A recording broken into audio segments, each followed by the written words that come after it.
नमस्कार। Political peach पर आप सभी लोगों का स्वागत है। विधानसभा चुनाव में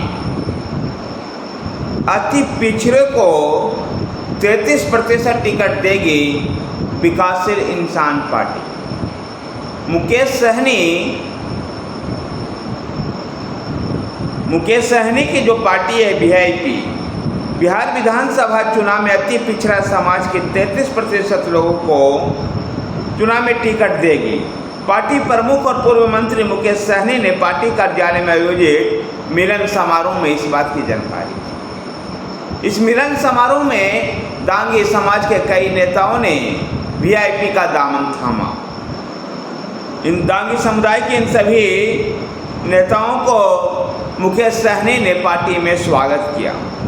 उमेश दांगी, सुनील दांगी, कविंद्र दांगी, सोनू दिनकर, मनोज निरंजन और राधे श्याम समेत अन्य नेताओं ने वीआईपी ज्वाइन की। वीआईपी के नेता मुकेश सहनी लोकसभा चुनाव में तेजस्वी यादव के साथ काफ़ी सक्रिय दिखाई दिए। तेजस्वी यादव के साथ अक्सर वो चुनाव प्रचार में, चुनाव कैंपेन में लगे रहते थे, लेकिन अब बिहार विधानसभा चुनाव से पहले फिर से उनकी पाला बदल की संभावना है। इस पाला बदल के संभावना के बीच में जेडीयू के नेता और नीतीश सरकार में मंत्री अशोक चौधरी मुकेश सहनी से मिले, जिससे कयासों के बाजार और अधिक गर्म हो गया है।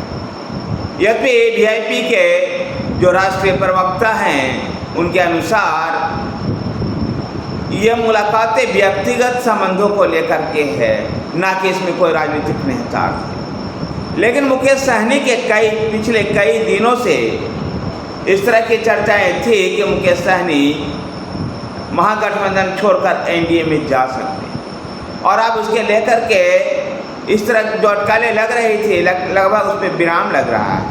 और ऐसे उम्मीद की जा रही है कि बिहार विधानसभा चुनाव से पहले मुकेश सहनी फिर से एक बार एनडीए का दामन थामेंगे और एनडीए को मजबूती देंगे। देखना दिलचस्प होगा कि किस प्रकार से वो एनडीए में आते हैं।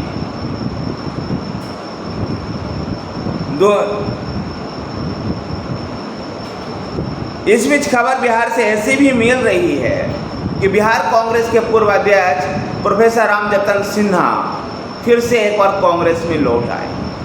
प्रोफेसर रामजतन सिन्हा एक भूमिहार नेता है। उनकी पकड़ मगध क्षेत्र के भूमिहारों पर बड़ी मजबूत मानी जाती थी, जिसमें जहानाबाद, नवादा, पटना, अरवल, गया में भूमिहार समाज जो है उस पर उनकी पकड़ बड़ी मजबूत। 2003 से 2005 के दौरान वो कांग्रेस के अध्यक्ष रहे थे। बाद में कांग्रेस छोड़कर चले गए, लेकिन अब कांग्रेस में फिर से उनकी वापसी हुई है।